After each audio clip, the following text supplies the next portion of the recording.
دیکھو ایک چیز کا خوب خیال کرو، اپنے آپ کو ہمیں عملی زندگی سے جوڑنا پڑے گا۔ یہ تو آج اجتماعی دعا ہوئی، حقیقت بتاؤں مجھ سے اجتماعی دعا نہیں مانگی جاتی۔ اللہ کا بڑا فضل ہے، مجھے عادت ہے کبھی کبھار، میں نہیں کہہ رہا کہ کوئی بہت نیک ہوں، جب بھی کچھ توفیق ٹوٹی پھوٹی ملتی ہے دعا مانگنے کا لطف تنہائی میں آتا ہے۔ یہ تو اس لیے تاکہ لوگوں کو تھوڑا سا دعا مانگنے کا سلیقہ آ جائے، تھوڑا سا اللہ کے سامنے گڑ گڑانے کا ذوق پیدا ہو جائے۔ لیکن ہمارے ہاں جیسے ایسے لوگ آپ کو ملیں گے جو سال میں ایک دفعہ نہاتے ہیں عید کے دن، وہ بھی کوئی مشورہ دیتا ہے ان کو، تو ایسے لوگ بھی ہول سیل کے حساب سے موجود ہیں جو سال میں ایک دفعہ دعا کرتے ہیں، اور وہ اس لیے دعا میں آتے ہیں کہ چلو کبھی زندگی میں توفیق نہیں ملی تو آج ختم قرآن ہے، دعا میں شریک ہو جاؤ۔ غنیمت ہے، یہ نہ ہونے سے یہ بھی بہتر ہے۔ لیکن حقیقت یہ ہے کہ جس کو تنہائیوں میں اللہ کے سامنے مانگنے کی عادت کا چسکا لگ گیا اس کی زندگی بن جاتی ہے۔ ہر ایک کا اپنا تجزیہ ہوتا ہے نا، بزرگوں کے ارشادات بھی ہوتے ہیں، فلاں بزرگ نے یہ فرمایا، فلاں نے یہ فرمایا، فلاں نے یہ ہوتا ہے نا، ان کے اپنے ذوق ہوتے ہیں۔ میں بزرگ تو نہیں ہوں لیکن آج کل فرما بہت کچھ رہا ہوں، تو اگر آپ کہہ سکتے ہیں جی میں نے یہ فرمایا، فرمانے پر گورنمنٹ کی طرف سے کوئی پابندی نہیں ہے، اور تجربے انسان شیئر کر سکتا ہے، اس پہ بھی کوئی پابندی نہیں ہے۔ یہ میں اس لیے کہہ رہا ہوں کہ یہ نہ سمجھے کہ مفتی صاحب بہت بڑے آج کل بزرگ بنے ہوئے ہیں اور آج کل فرمانا بھی شروع کر دیا انہوں نے، فرمودات ہوتے ہیں نا بزرگوں کے۔ ایک بات خوب اچھی طرح سمجھ لیں کہ دعا سے زیادہ مشکل عبادت میرے علم میں کوئی نہیں ہے۔ دنیا کا سب سے مشکل کام کیا ہے؟ دعا مانگنا، اور دعا سے بڑی عبادت بھی کوئی، بولو نا بھائی، نہیں ہے۔ مشکل بھی اور سب سے بڑی کا مطلب کیا ہے؟ اللہ کا قرب، اللہ سے تعلق، اللہ سے محبت، اللہ اور بندے کا لنک جتنا دعا کے ذریعے بنتا ہے، میرا اپنا تجربہ یہ ہے کہ اتنا کسی اور عبادت سے نہیں، حتیٰ کہ روزے، زکوٰۃ، نماز سے بھی نہیں بنتا۔ میرا تجربہ ہے، غلط بھی ہو سکتا ہے۔ ابھی میں نے ارشاد فرمانا بولا تھا نا، ارشاد فرمایا پر تو آپ تھکے ہوئے بھی ہیں، تھوڑا سا چٹکلے بھی سنا دیتا ہوں۔ فرمایا پہ بہت دفعہ ایک لطیفہ سنا چکا ہوں، نئے لوگ آ جاتے ہیں۔ ہمارے ایک دوست تبلیغی جماعت میں گئے، کوئی دیہاتی بھی ان کے ساتھ تھے۔ جب انہوں نے بیان شروع کیا کسی گاؤں میں، تو بیان میں کہنے لگے، فرمایا جو آدمی نماز نہیں پڑھتا وہ ایسے ہے جیسے زنا کرنے والا، فرمایا جو آدمی نماز نہیں پڑھتا وہ ایسے جیسے قتل کرنے والا، فرمایا ایسے فرمایا کیا کہہ کے حدیثیں آ رہی ہیں۔ یہ صاحب کہتے ہیں میں نے سوچا کہ یار یہ حدیثیں آج میں پہلی مرتبہ سن رہا ہوں، فرمایا ہم نے تو کبھی نہیں سنا کہ نبی نے ایسے فرمایا۔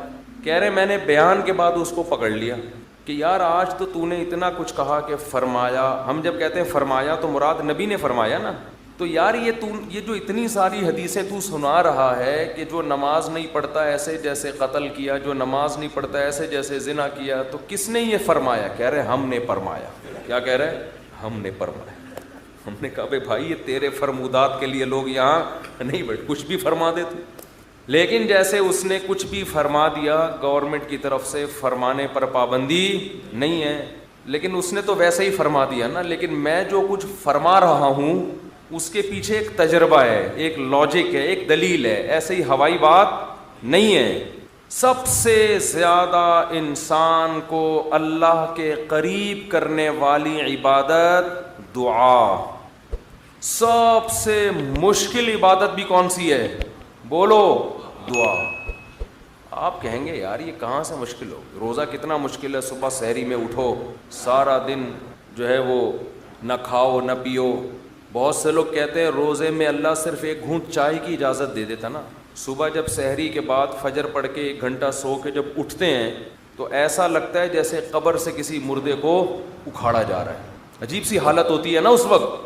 اسی طرح آفس میں پہنچ جاتے ہیں، پھر اگر ایک آدھ گھونٹ چائے پینے کی اجازت ہوتی کیسے فریش ہو جاتے ہیں، لیکن اللہ نے اجازت نہیں دی۔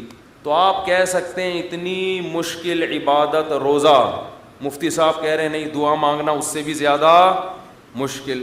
نماز کتنی مشکل عبادت، لیکن مولانا صاحب کہہ رہے ہیں یہ فرمایا بھی وہی فرمایا ہے جو اس نے فرمایا تھا۔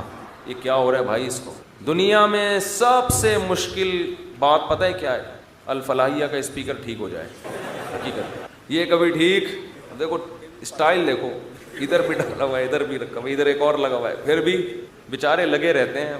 یہ کہتے ہیں جنات ہیں. تو آپ کہہ سکتے ہیں بھائی کیسے مشکل ہے.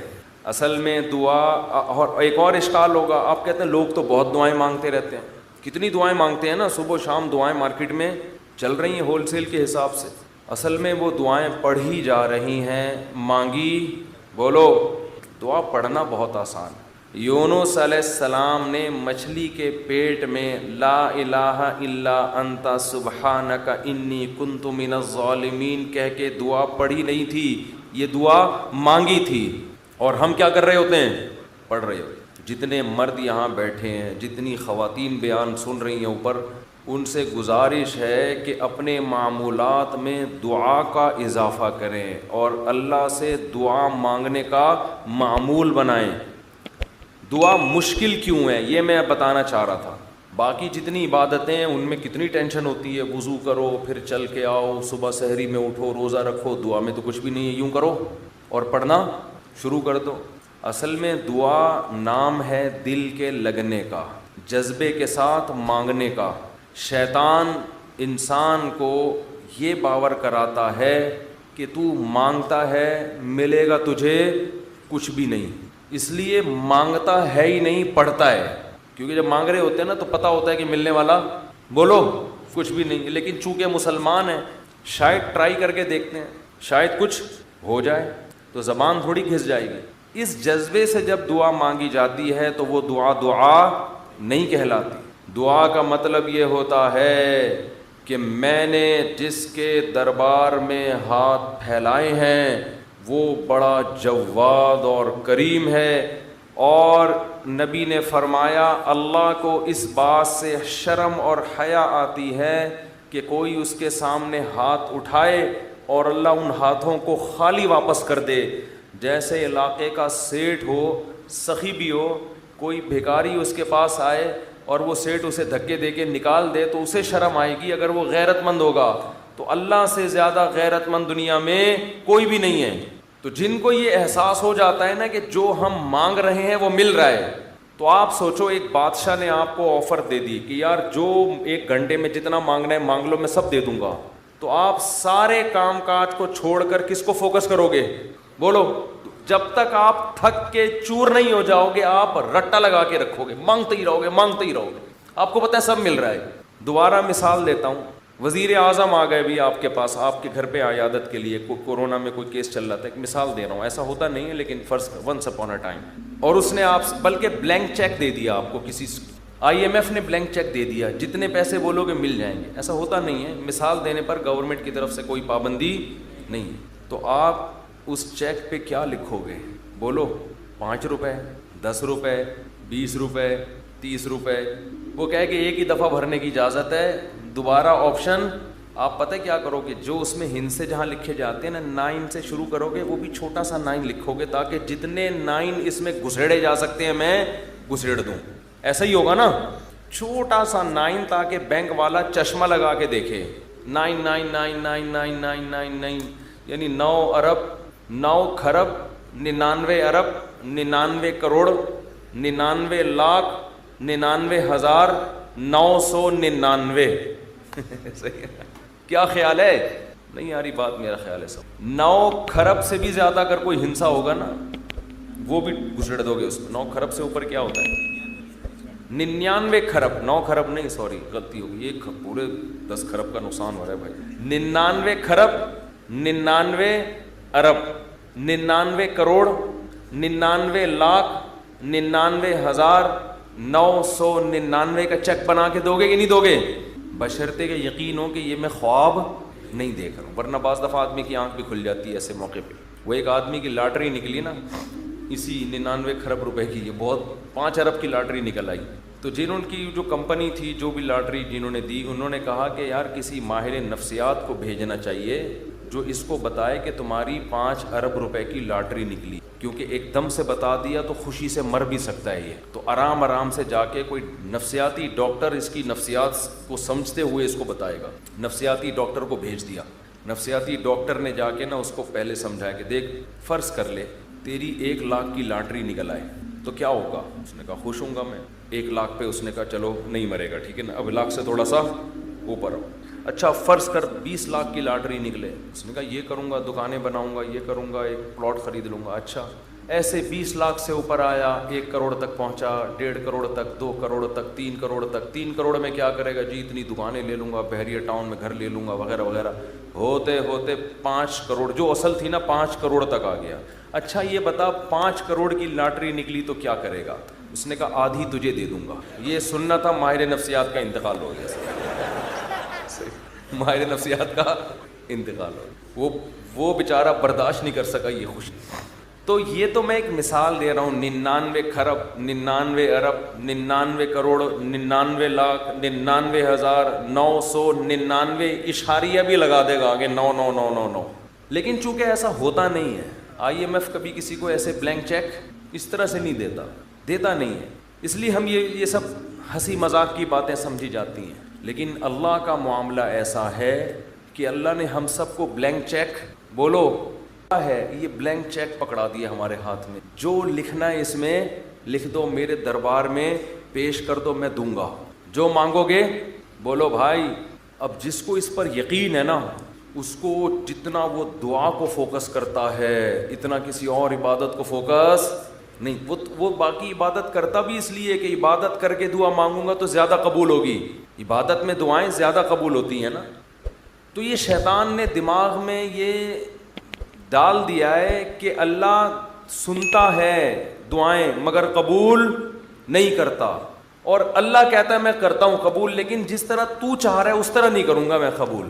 اس طرح کرنا اگر شروع کر دی تو اللہ کا معاملہ ہمیشہ غیب پر ہے. یخشون ربہم بالغیب, جو اللہ سے ڈرتے ہیں بغیر دیکھے, جو اللہ پہ ایمان لاتے ہیں بغیر دیکھے, جنہوں نے جنت پہ یقین کیا بغیر دیکھے, جو جہنم سے ڈرتے ہیں بغیر دیکھے, جنہوں نے عذاب نہیں دیکھا. کیونکہ دیکھ لیں گے تو آزمائش ختم, پھر تو سارے نیک بن جائیں گے, سارے نیک. تو اللہ کہتے ہیں بھی مانگو نظر نہیں آئے گا.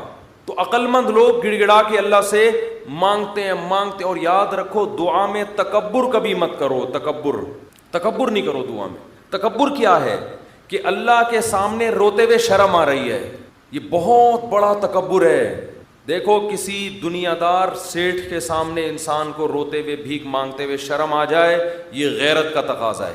لوگ کہتے ہیں نا اتنی سی حاجت پہ تو رو کیوں رہا ہے, کہتے ہیں نا لوگ, ارے آپ نے جا کے کسی سے ₹1,00,000 قرضہ مانگا اور آنکھوں سے آنسو نکل گئے تو ٹھیک ہے وہ ترس کھا کے آپ کو ₹1,00,000 دے دے گا, مگر اس کی نظر میں آپ کی عزت بڑھے گی یا کم ہو جائے گی؟ کم ہو گیا. لاکھ کے پیچھے کیا کر رہا ہے؟ ابے یار ایک تو بولتے نہیں ہو نا, پھر مجھے تپ چڑھتی ہے. لاکھ کے پیچھے آنسو نکال رہا ہے. یہی کہے گا نا ابے میرے سامنے آ کے رویا تھا, ابے تو کل بعد میں تانا بھی دے گا. کل آپ جب گاڑیوں میں گھوم رہے ہوگے نا, یہ گاڑیوں سے یاد آیا ایک چھوٹی سی بات وضاحت کر کے میں آگے چلتا ہوں. میری بھی آج کل ویڈیو آ رہی ہیں, وہ ایک ریسنگ کار چلا رہے ہیں مفتی صاحب اور ریوو میں جا کے اسٹائل سے بیٹھ رہے ہیں, 6 گارڈ ادھر 4 ادھر, ٹھاک ٹھاک چل رہا ہے.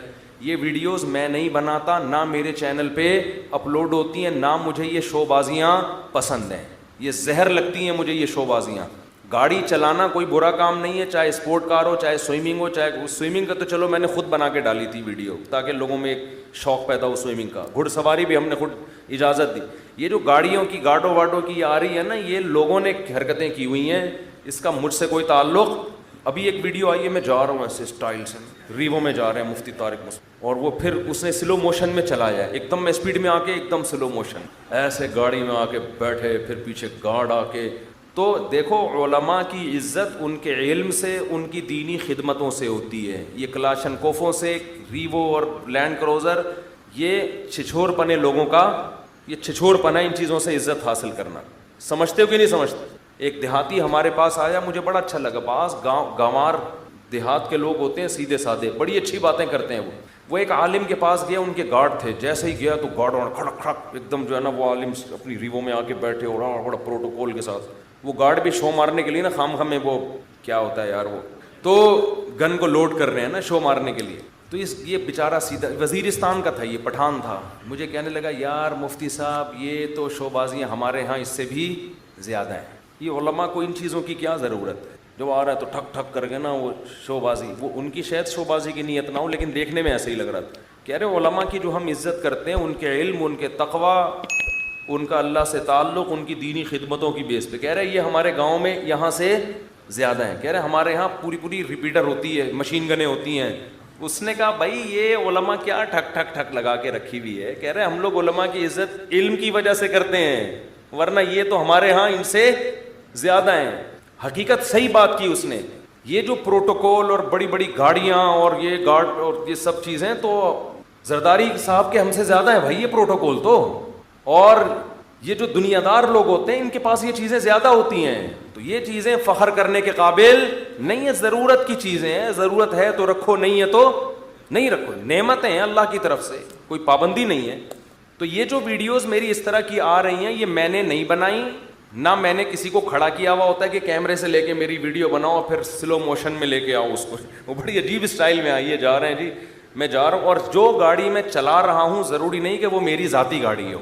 وہ اسپورٹ کار کا کہہ رہے ہیں مفتی صاحب نے اسپورٹ کاریں بھی رکھی ہوئی ہیں. رکھنا کوئی برا نہیں ہے. مفتی صاحب کو اگر اللہ نے پیسہ دیا ہے آپ اسپورٹ کار بھی رکھیں، آپ گھوڑا بھی رکھیں اپنے پاس، آپ ریوو بھی رکھیں، آپ لینڈ کروزر رکھیں. نہ اللہ کی طرف سے پابندی نہ گورنمنٹ کی طرف سے. لیکن میں ویسے ہی ایک بیان دے رہا ہوں کہ ضروری نہیں کہ جس گاڑی کی میں ڈرائیونگ سیٹ پہ بیٹھا ہوں تو وہ گاڑی کس کی ہو، مفتی صاحب کی ذاتی ہو. ضروری نہیں، امکان ہے کہ ہو بھی سکتی ہے اور یہ بھی ہو سکتا ہے کہ نہ ہو. لیکن یہ جو ویڈیوز بن رہی ہیں کہ اسٹائل میں آ رہے ہیں اور پھر بیٹھ رہے ہیں، یہ مجھے بالکل پسند نہیں ہے. یہ اسٹائل یہ لوگ خود کر لیتے ہیں. اب لوگوں کو روکنا میرے بس میں نہیں ہے، کیونکہ جہاں بھی جا رہے ہیں ہر آدمی کے پاس میں کیمرہ ہوتا ہے. کس کو روکے آدمی؟ ایک پہ پابندی لگاؤ گے دوسرا. اور پھر لوگ اپنے چینلوں کو پروموٹ کرنے کے لیے یہ کام کر رہے ہوتے ہیں. جا رہے ہیں تو وہ پھر بھائی لوگ جب چینل پہ ڈالیں گے تو ان کے ویورز بڑھیں گے. تو میں یہ وضاحتی بیان دے رہا ہوں کہ میں صرف اس ویڈیو کا ذمہ دار ہوں جو میرے 3 چینل ہیں ان میں سے کسی پر اپلوڈ ہے. ایک میرا چینل مفتی طارق مسعود اسپیچیز ہے، ایک آس مفتی طارق مسعود ہے، اور ایک چینل کا نام ہے، کیا نام ہے بھائی، طارق مسعود آفیشیل. یہ پتہ نہیں مفتی طارق مسعود آفیشیل، یہ صرف طارق مسعود آفیشیل ہے، یہ پرانا ہے. اور یا فیس بک پہ جو میرا آفیشیل پیج ہے. تو اس کے علاوہ کہیں بھی کچھ آ رہا ہے تو وہ یہ لوگ نہیں نہ سمجھے مولانا صاحب یہ بھی دھندے شروع کر دیے مولانا صاحب نے. اب یہ اسٹائل مارنا صحیح ہے نا شروع کر دی ہیں کہ وہ یہ ہو رہا ہے. خیر جلدی سے ہم موضوع کی طرف آتے ہیں. تو کیا بات کر رہے تھے یار، جلدی سے دعا کی بات تو چل رہی تھی. لیکن ہاں، تو دعا میں اللہ کے سامنے گڑ گڑوں نے ہمیں سکھائی ہے. وہ یہ دعا ہے کہ اللہ سے یہ دعا مانگا کرو کہ اے اللہ اپنے دین کی اخلاص، عافیت، قوت اور ہمت، یہ 4 چیزوں. ہمارے حضرت یہ دعا اپنے لیے کروایا کرتے تھے ہم سے کہتے تھے میرے لیے یہ 4 دعائیں مانگا کرو. یہ دعا مانگا کرو یوں، اے اللہ اخلاص کے ساتھ، کیونکہ اخلاص کے بغیر جتنا بھی کام ہو جائے آخرت میں کیا ہے، زیرو. اخلاص کے ساتھ، قوت کے ساتھ، یعنی ایسا نہ ڈھیلے طریقے سے کام ہو، کام کیا ہو، طاقت ہو اس کام میں، ہمت ہو، سستی نہ ہو. اخلاص، عافیت. اور عافیت کا مطلب فتنوں سے بچا کے رکھے اللہ تعالیٰ. بعض دفعہ کاموں کے سائیڈ ایفیکٹ بہت زیادہ ہو جاتے ہیں. تو اخلاص، عافیت، قوت، ہمت کے ساتھ اللہ دین کا بہت زیادہ کام لے لے. پہلے ایک شاگرد نے حضرت کو کہا میں اپنے لیے دعا مانگتا ہوں اے اللہ مجھ سے دین کا سب سے زیادہ کام لے. تو حضرت نے فرمایا یہ آپ اپنے لیے دعا مانگ رہے ہو، دوسروں کے لیے بد دعا، یعنی دوسرے علماء آپ سے کم کام لیں. ٹھیک ہے نا، تو الفاظ یہ مناسب نہیں ہے. تو یوں دعا مانگا کرو کہ اللہ اخلاص، عافیت، قوت، ہمت کے ساتھ دین کا بہت زیادہ کام لے. سمجھ میں نہیں آ رہی میرے خیال ہے. تو سب سے زیادہ کے بجائے کیا کہنا چاہیے، بہت زیادہ کام لے لے. اور ایسا کام لے، پھر اگلی دعا کے الفاظ کیا ہیں، ان کاموں کو میرے لیے، میرے والدین کے لیے، میرے اکابر اور اساتذہ کے لیے، قیامت تک کے لیے صدقہ جاریہ بنا دی. یعنی کام ایسا ہو کہ اس کا اثر قیامت تک جاری رہے. جیسے ہمارے شیخ مفتی رشید احمد صاحب کے لیے ہم یہ دعا ان کی زندگی بھی مانگا کرتے تھے اب بھی. تو انہوں نے ایسے کام چھوڑے، ایسے بندے تیار کیے اور ایسے ادارے کہ ہمیں اللہ کی رحمت سے امید ہے کہ وہ ادارے قیامت تک افراد پیدا کرتے رہیں گے جو ہمارے شیخ کے لیے صدقہ جاریہ بنے گا، حضرت کے والدین کے لیے بھی، کیونکہ حضرت کو مدرسے میں ڈالنے والے، تربیت کرنے والے ان کے والدین تھے نا.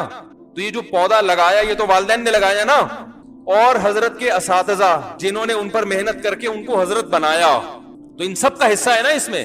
تو ہم تو دیکھتے ہیں کہ حضرت کے حق میں یہ دعا الحمدللہ قبول ہوتی ہوئی نظر آ رہی ہے. تو ہم اپنے لیے بھی اور آپ سے بھی کہتے ہیں بھائی کوئی بھی عمرہ کرنے جاتا ہے, حج کرنے جاتا ہے, مفتی صاحب آپ کے لیے کیا دعا کروں؟ میں کہتا ہوں وہ 4 شادیاں میں مذاق کر رہا ہوتا ہوں کہ میری 4تھی شادی دنیا کی سب سے بڑی تمنا ہے. وہ مذاق ہے, اس پہ بھی لوگوں نے کلپ بنا کے نا اس کا بھی مذاق بنا لیا. تمنا تو ہے, وہ تو اتنا بھی مذاق نہیں ہے کہ اس کی کوئی ویلیو نہیں ہے, ایسا نہ آپ سیریس ہو جائیں تو. لیکن وہ کوئی اتنا اہم مسئلہ نہیں ہے. اصل مسئلہ میرا جو ہماری جو کوئی حج پہ جاتا ہے, عمرے پہ جاتا ہے, مفتی صاحب دعا کریں, دعا کیا کرنی ہے آپ کے لیے؟ تو میں اسے ایک دعا کا کہتا ہوں بھائی میرے لیے دعا کرو, اللہ مجھ سے اخلاص کے ساتھ, عافیت, قوت اور ہمت کے ساتھ اپنی مرضی کے مطابق, یہ میں کہنا بھول گیا تھا, دین کا خوب خوب کام لے لے, اور اس کام کو میرے لیے, میرے والدین کے لیے اور میرے جو مشائخ اور اساتذہ ہیں ان کے لیے, اللہ قیامت تک کے لیے اسے صدقہ جاری. یہ اگر دعا قبول ہو گئی تو ہٹو بچوں ہو گیا کام. تو کیا ہو گیا بھائی؟ ہماری زندگی کا مقصد کیا ہو گیا؟ حاصل ہو گیا. اور یہ دعا قبول نہیں ہوئی تو بھائی پیسہ تو زرداری سے زیادہ ہم کما نہیں سکتے. کیا خیال ہے؟ حکومت زرداری سے بہتر ہماری 5 سال ایسے صدر بنے حضرت کہ کوئی خطرہ نہیں تھا, ورنہ جو بھی بنا ہے دوسرے نے ٹانگیں کھینچنے کی کوشش کی. 5 سال پاکستان کے پہلے کامیاب صدر اور شاید آخری بھی ہوں. کیا خیال ہے؟ اللہ نے پیسہ بھی دیا اور اللہ نے حکومت بھی ٹائٹ دی. چلو زرداری صاحب کو چھوڑو, آپ آ جاؤ قارون کی طرف. قارون سے زیادہ ہم پیسہ نہیں کما سکتے, فرعون سے طاقتور حکومت ہم بنا نہیں سکتے. تو آپ میرے لیے اگر دعا مانگ لیں گے, اللہ مفتی صاحب کو اتنا پیسہ جتنا قارون کو ملا, تو قارون ہنسے گا, میں نے کیا کر لیا اس پیسے سے, میں مر گیا, تم بھی کیا ہوگا مفتی صاحب پتلی گلی سے نکل لو گے. ٹھیک ہے نا؟ تو قارون کو نہ ہنسائیں. اور اگر ہم آپ سے یہ کہیں یار دعا کرو مفتی صاحب کہ مفتی صاحب کو ایسی حکومت مل جائے, لوگ کہتے ہیں نا مفتی صاحب آپ کا یہ فائدہ ہوا تو کیا چاہیے؟ میں کہتا ہوں دعا چاہیے.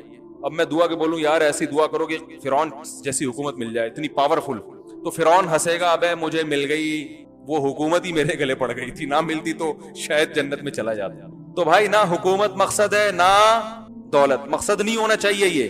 یہ میں اس لیے بتا رہا ہوں, آپ یہ جذبہ پیدا کریں اپنے اندر, اپنے لیے بھی دعا مانگا کریں اور اپنی اولادوں کو بھی اس راستے پہ ڈالیں. بیٹا دین کا کام, اگر تم سے اللہ نے دین کا کام لے لیا تو کامیاب ہو, نہیں لیا بھاڑ میں جائے یہ دولت, بھاڑ میں جائے یہ. تھوڑا سا آج اسٹائل ہمارا چینج ہے, وہ اس آدمی پہ غصہ آ گیا نا, مٹھائی کے ڈبے کے پیسے مانگ رہا تھا, اس کی وجہ سے اب میرا پورا اسٹائل ہی چینج ہو گیا ہے. بھائی اس کا رشتہ تو نہیں کرایا مٹھائی کے ڈبے والا, وہ بیٹھے ہوئے عارف صاحب, ان کو رشتوں کا کام دیا ہوا ہے, فرشتے جیسے ہیں, رشتوں کا کام ان کو اسی لیے دیا. یہ میرے بچپن کے دوست ہیں لنگوٹی یار, اور میرے بہنوئی بھی ہیں, اور ہمارے یعنی 8ویں کلاس سے ہم ایک ہی ڈیسک پہ بیٹھے بیٹھے پڑھتے کالج, اور پھر وہ بہت, تو انہوں نے بتایا, وہ کہہ رہے ہیں مٹھائی کا ڈبہ, وہ کہہ رہے تم دو گی یا میں دوں گا. وہ خاتون سے کہہ رہا تھا. میں نے کہا یہ رشتہ ختم کروا بھائی, میں تجھے چھوڑوں گا نہیں اگر تو نے یہ شادی کروا دی. وہ بیچاری وہ ٹینشن میں آ جائے گی عورت بعد میں, پھر ہر دفعہ پوچھے گا بیگم ناشتے کے لیے 2 انڈے لے آؤں, اس دفعہ 2 انڈے میں لے کر آؤں یا آپ نے منگوانے,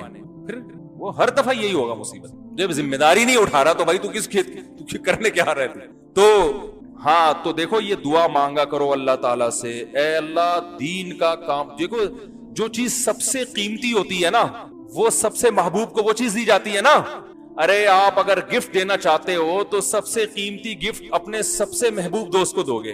تو یہ جو دنیا جب اللہ نے بنائی اور انسانوں کو بھیجنا شروع کیا, آدم علیہ السلام سے لے کے قیامت تک آخری جو انسان آئے گا, کسی کو اللہ نے حسن و جمال دیا, کسی کو اللہ نے صحت دی. قوم عاد اور قوم سمود کو صحتیں بڑی, کھجور کے تنوں جیسے تو ان کے قد ہوا کرتے تھے.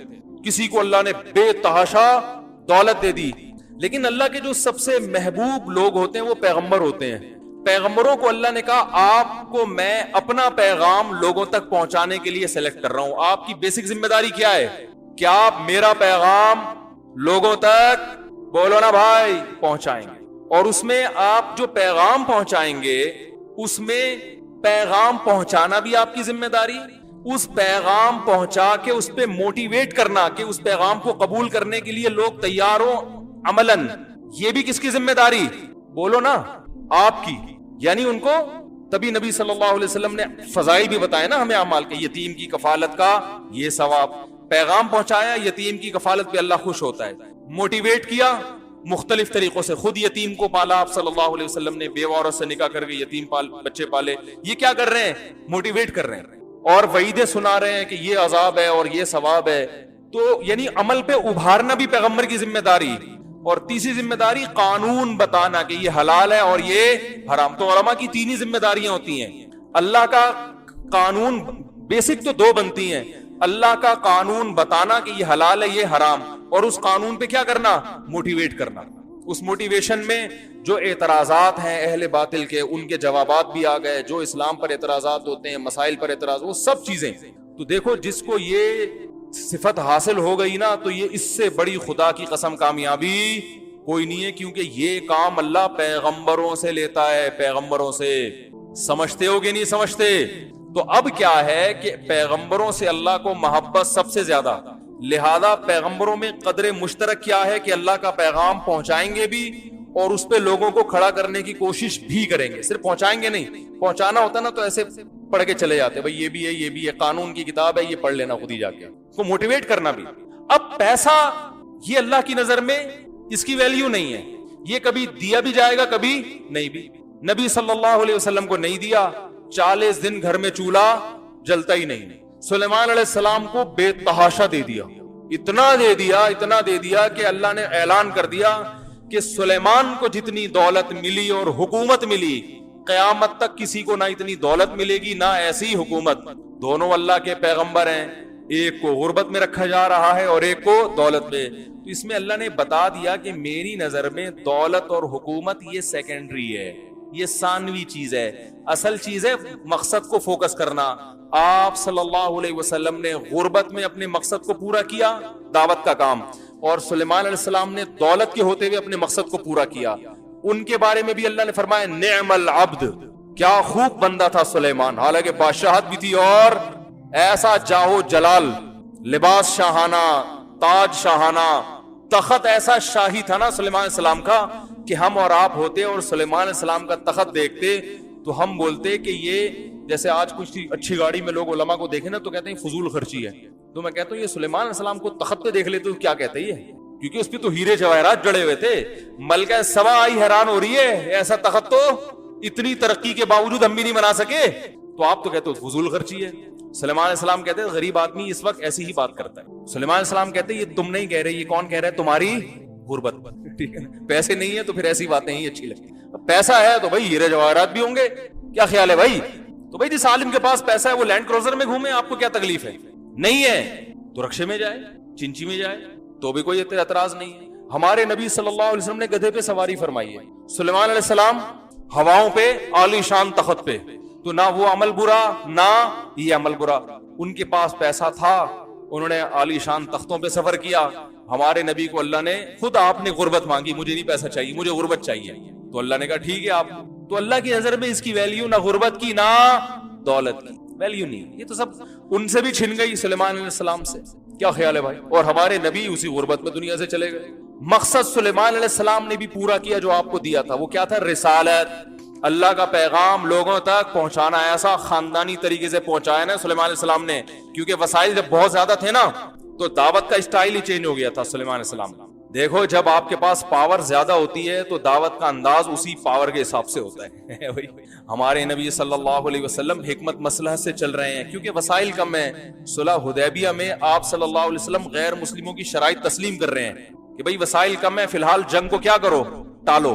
سلیمان علیہ السلام کو اللہ نے وسائل بہت زیادہ دیے، مقصد دونوں کا ایک ہے۔ یہ بتایا جا رہا ہے کہ ویژن چینج نہیں ہوگا، جو ویژن تک پہنچنے کے ذرائع ہیں وہ چینج ہو سکتے، وہ ہر زمانے میں چینج ہوں گے۔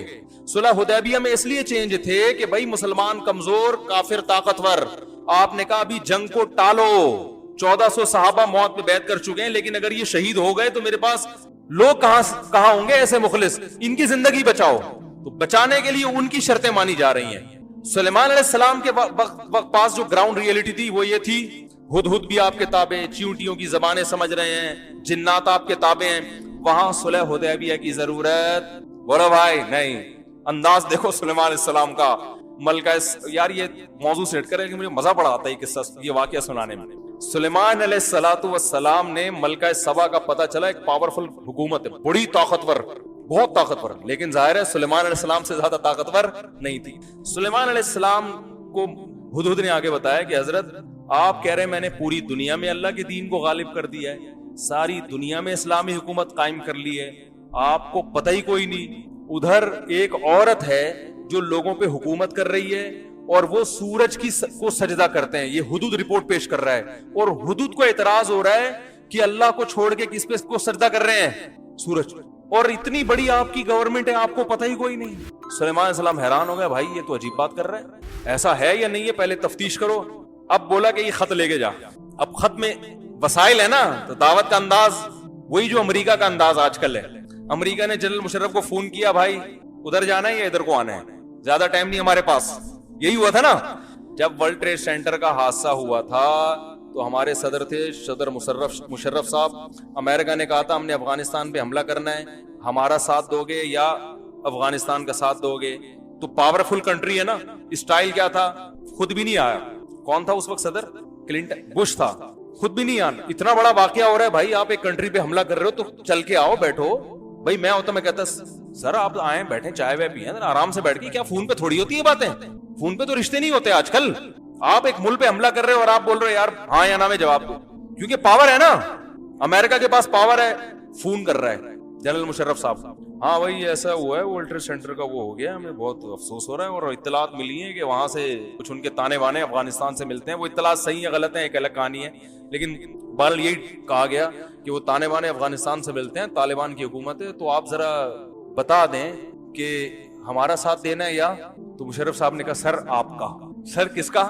جب پاور ہوتی ہے نا تو بات چیت کا اسٹائل یہ ہوتا. وہ الگ بات ہے کہ امریکہ جب افغانستان آیا 20 سال ہو گئے, گھاس کھانے کے سوا کچھ بھی حاصل بولو بھائی. بڑے بڑے کنٹریز دب گئے امریکہ کے سامنے, مگر جس غریب ترین ملک کے بارے میں خیال تھا یہ منٹوں کا کھیل ہے, 20 سال میں بھی وہ ایسا حلق کا کانٹا بنائے کہ وہ امریکہ کہہ رہا ہے نکال بھی نہیں سکتا.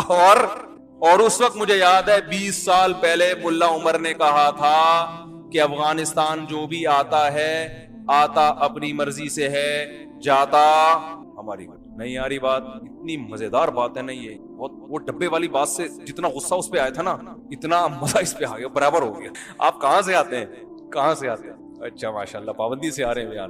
اچھا بھائی, تو اب سلیمان علیہ السلام کے پاس پاور ہے نا, تو ملکہ سبا کو پرچہ دیا کہ جا کے حدود کو پرچہ دیا, ملکہ سبا کو جا کے دیا. بھیا لمبی چوڑی بات نہیں, ایکچولی دیکھیں ہماری ایک حکومت ہے اور ہم دین کی تبلیغ کر رہے ہیں, اور اللہ سے ہوتا ہے, اللہ کے غیر سے نہیں ہوتا. پورے 6 نمبر اس کو تفصیل سے سنائے ہوں. اور دیکھیں اگر پھر بھی آپ کو دلائل سے بات سمجھ میں نہیں آ رہی تو ڈاکٹر ذاکر نائک کا ہم نمبر دے رہے ہیں آپ کو, ٹھیک ہے نا. وہ آپ کی کتابوں سے ثابت کریں گے آپ کا مذہب کیا ہے غلط.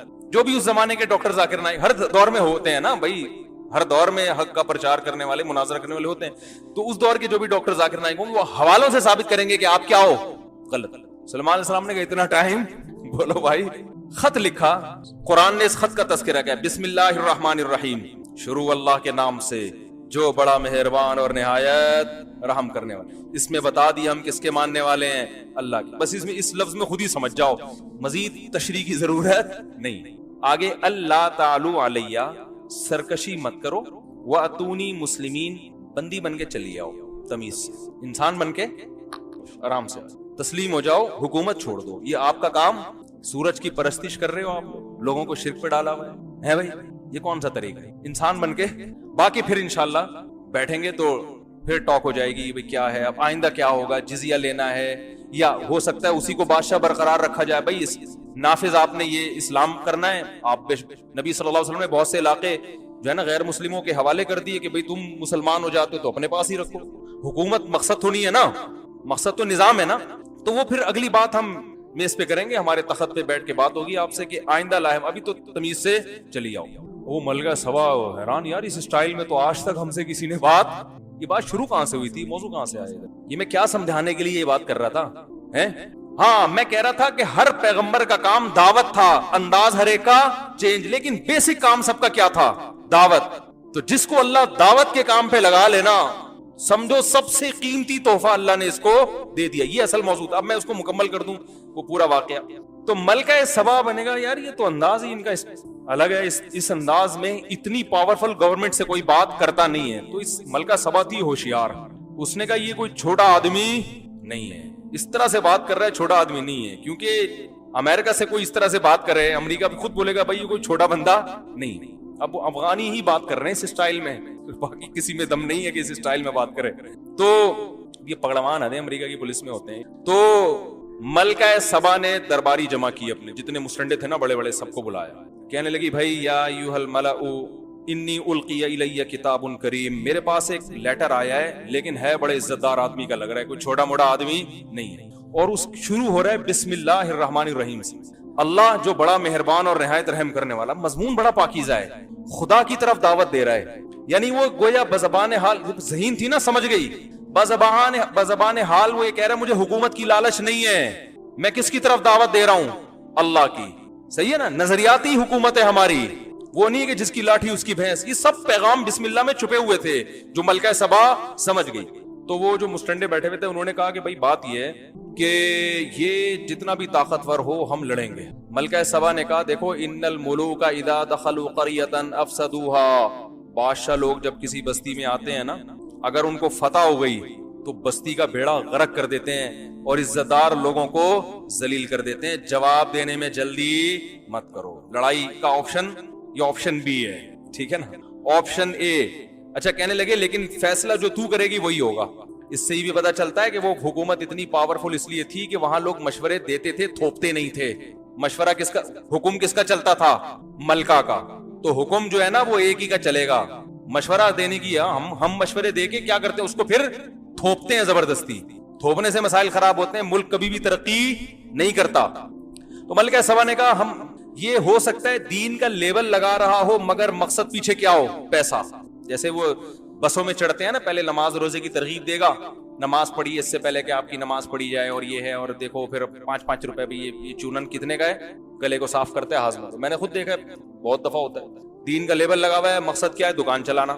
تو ملکہ سبا کو خیال ہوا بھائی اگر یہ جھوٹا آدمی ہے معاذ اللہ, لیبل اللہ رحمان رحیم کا لگا ہوا ہے, مقصد اس کا ہے کہ لالچ, یہ چاہ رہے ہماری حکومت پہ قبضہ کر کے وسائل بڑھ جائیں, تو اس کو اتنے قیمتی ہدیے دو, مقصد پیسہ ہے تو ہدیہ دے کے یہ اپنی دعوت سے پیچھے ہٹ جائے گا. بھئی آپ نے تو اتنے ماشاءاللہ ہمارا خیال کیا, بس ہر مہینے ایسے 2-4 اور بھیج دیا کریں.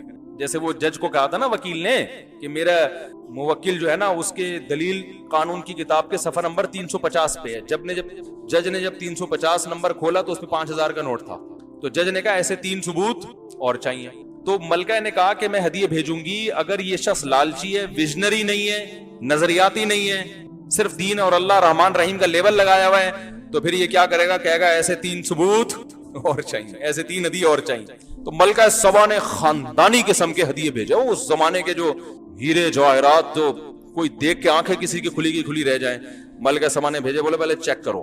سلیمان علیہ السلام کے پاس جیسے ہی ہدیے لے کے آیا نا, سلیمان علیہ السلام نے کہا اتمدوننی بمال, پیسوں کی لالچ دے رہے ہو ہیں. اور جا کے اس قاصد کو بولا کہ ملکہ کو جا کے بول خدا نے جو مجھے وسائل دیے ہیں تو نے خواب میں بھی وہ نہیں دیکھے ہوں گے. ارجع الیہم, چلو پتلی گلی سے نکل.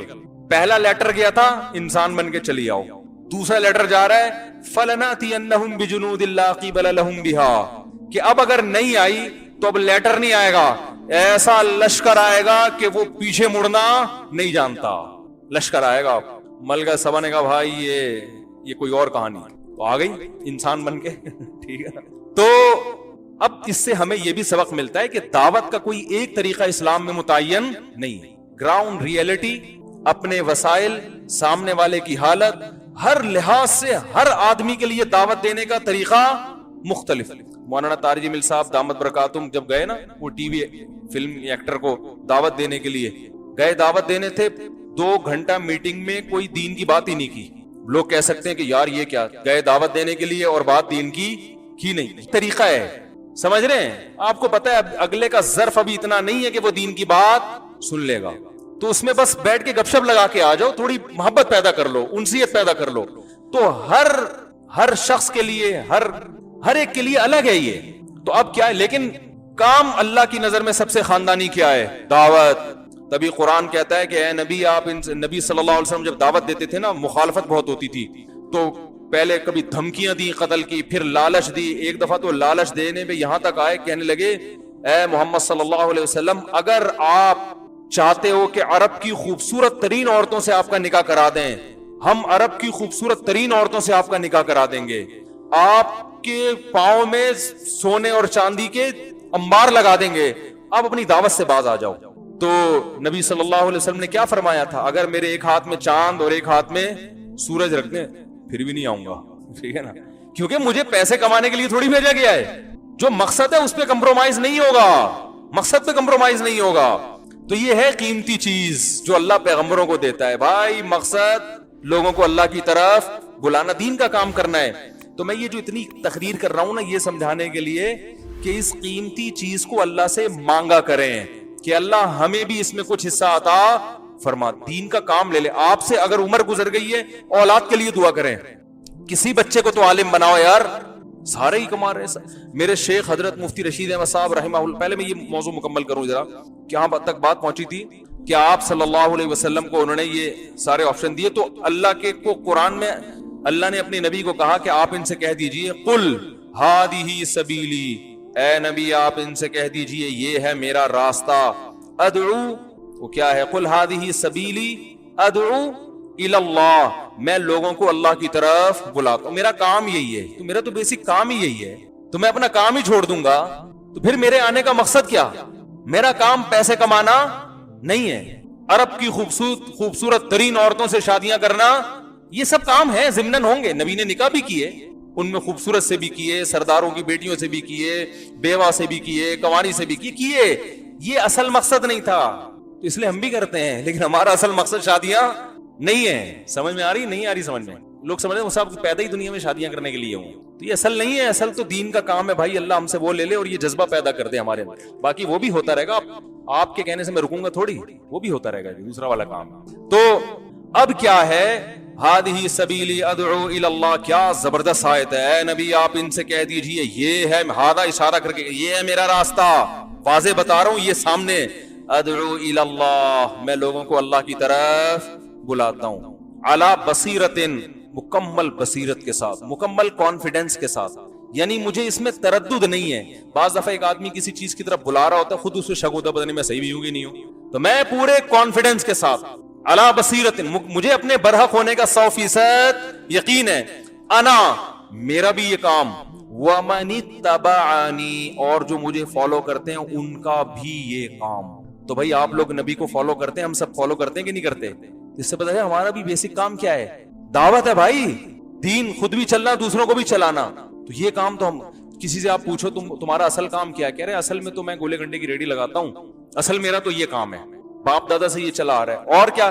ہاں کبھی کبھار سیروزہ بھی لگا لیتا ہوں، دعوت کے کام پہ بھی چلا جاتا ہوں. آپ اصل میں کیا؟ اصل میں تو میں ڈاکٹر ہوں، لوگوں کا علاج، یہ میرا اصل کام ہے. اور وہ علاج کیوں کرتے ہو بھائی؟ وہ بھی دین کے لیے نہیں، پیسے کمانے کے لیے. اصل تو میرا بزنس یہ ہے. باقی کیا؟ باقی یہ ہے کہ کبھی کبھار اچھی بات بھی لوگوں کو بتا دیتا ہوں، اس سے تھوڑا سا خیر پھیل جاتی ہے معاشرے میں. تو ہمارا اصل کام جو تھا وہ سیکنڈری ہو گیا، وہ دوسری سم ہے. پہلی سم جو ہے نا ہماری، جس پہ 4G چلتا ہے، وہ کیا ہے؟ وہ اپنا پیشہ ہے. بھائی پیشے کو سیکنڈری کر دو اور دعوت کو کیا کر دو اصل. اس کے لیے پیشہ چھوڑنے کی ضرورت نہیں ہے، اسی میں ہی دعوت کا کام کر لو. اس کے علاوہ بھی کرو سیکھنے کے لیے، اور اسی میں بھی ایسے لوگ ہیں، میں نے دیکھا ہسپتالوں میں بڑے ڈاکٹر ہیں، وہی ماشاءاللہ اتنا کام کیا، سارے ڈاکٹروں کو جماعت کی نماز کا پابند بنا دیا انہوں نے. ادھر دیوان تجارت میں ایک ڈاکٹر صاحب، 1 سال پہلے کی بات ہے، ہاسپٹل ہے وہاں باجماعت نماز ڈاکٹروں کی ہو رہی ہے. میں نے کہا اتنے نیک ڈاکٹر تو پہلی دفعہ دیکھیں، سارے ڈاکٹر. انہوں نے کہا یہ سینئر ڈاکٹر کی محنت کا اثر. جو آپ کو سب سے زیادہ اللہ یاد دلاتی ہے وہ عبادت ہے دعا. سمجھتے ہیں کہ نہیں سمجھتے؟ آج دعاؤں میں زیادہ زور نہیں ہے، یہ بڑا مسئلہ ہے.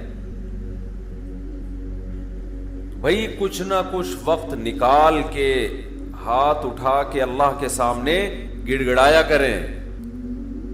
آج ہم لوگوں نے دعائیں مانگنا چھوڑ دی ہیں. جب انسان اللہ کے سامنے دعا مانگتا ہے وہ اللہ سے باتیں کرتا ہے، اگر توجہ سے دعا مانگے. دعا ایسی چیز ہے کہ یہ اللہ اور بندے کا جتنا مضبوط کنیکشن بناتی ہے، اتنا کنیکشن دنیا کی کوئی اور عبادت نہیں بناتی. ہمیں شیطان ورغلاتا ہے کہ اس سے مل کیا رہا ہے تمہیں، نظر تو کچھ بھی نہیں آتا، ملتا تو کچھ بھی نہیں ہے. یہ شیطان کا بہت بڑا دھوکہ ہے، وہ بندے اور اللہ کے تعلق کو مضبوط نہیں ہونے دیتا. حضرت عمر رضی اللہ تعالی عنہ فرمایا کرتے تھے کہ مجھے اس کی زیادہ فکر نہیں ہوتی کہ میری دعائیں قبول ہو رہی ہیں کہ نہیں ہو رہی، مجھے زیادہ فکر اس کی ہوتی ہے کہ دعائیں مانگنے کی توفیق مل رہی ہے کہ نہیں مل رہی۔ دعائیں مانگنے کی توفیق مل رہی ہے تو اس کا مطلب قبول ہو رہی ہیں۔ فوکس تو اس کو کرو کہ دعا مانگ رہے ہیں کہ نہیں مانگ رہے۔ یہ کیسے ہو سکتا ہے کہ اس احکم الحاکمین کے سامنے ہاتھ اٹھاتے ہوں اور وہ خالی ہاتھ واپس کرتا ہوگا؟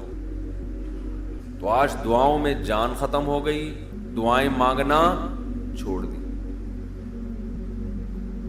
یہ جو میں نے قرآن کی آیت پڑھی ہے، رمضان اور دعا کا آپس میں بہت گہرا تعلق ہے، بہت گہرا۔ جب انسان اللہ کے لیے کوئی عبادت کرتا ہے، کوئی قربانی دیتا ہے، اللہ کا نام قرآن میں ہے شکور، قدردان۔ شکور کسے کہتے ہیں؟ قدردان۔ آپ تھوڑا کرو، وہ اس کی قدر بہت زیادہ کرے۔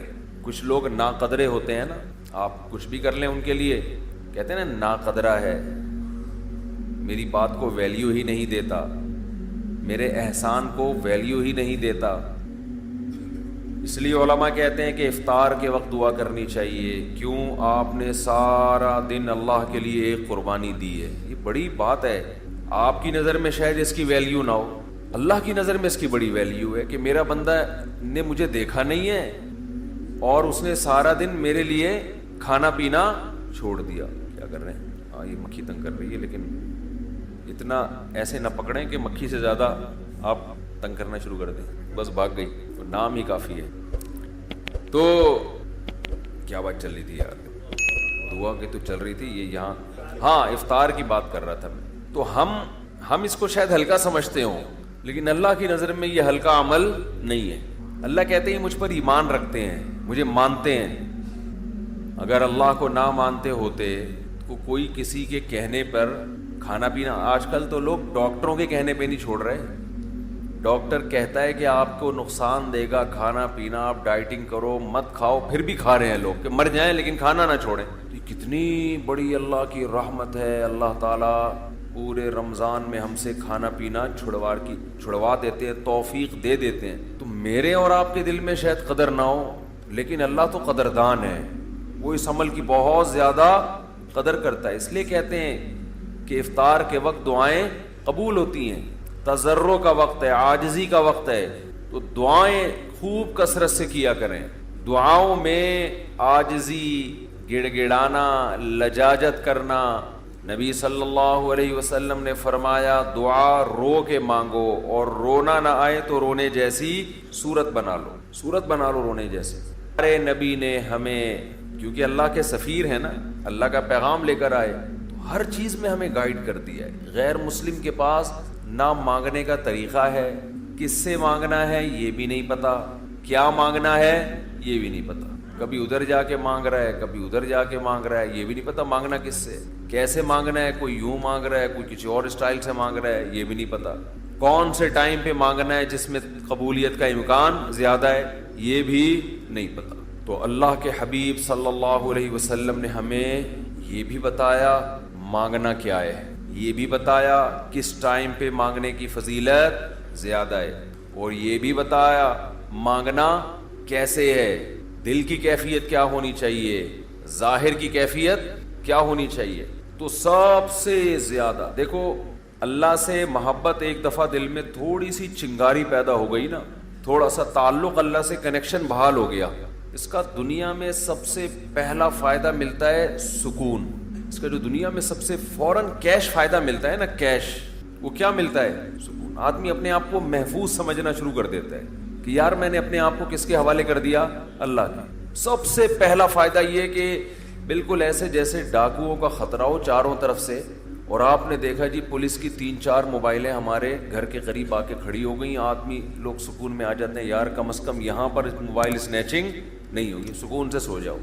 تو جب انسان اللہ سے مانگتا ہے اور اپنے آپ کو اللہ کے حوالے کرتا ہے، اور اللہ تعالیٰ نے مانگنے میں کوئی شرطیں نہیں لگائیں، یہ بڑی زبردست بات ہے، کوئی شرطیں نہ کہ یہ والے قوائف پورے کرو گے تو پھر مجھ سے مانگو ورنہ تمہیں مانگنے کی اجازت نہیں ہے۔ کوئی چرسی ہے تو جب تک چرس نہیں چھوڑے گا مجھ سے مانگ نہیں سکتا، کوئی بے نمازی ہے تو جب تک نمازی نہیں بنے گا مجھ سے مانگ نہیں سکتا۔ اللہ کہتے ہیں مجھ سے یہی مانگ لو، یہی مانگ لو، اللہ میں بے نمازی ہوں مجھے کیا بنا دے؟ نمازی بنا دے. جو چیز نہیں ہے وہی مانگو اللہ تعالیٰ سے. وقال ربکم ادعونی استجب لکم. قرآن کہتا ہے, تمہارا رب کہتا ہے مجھ سے مانگو, میں تمہاری پکار کو قبول کروں گا.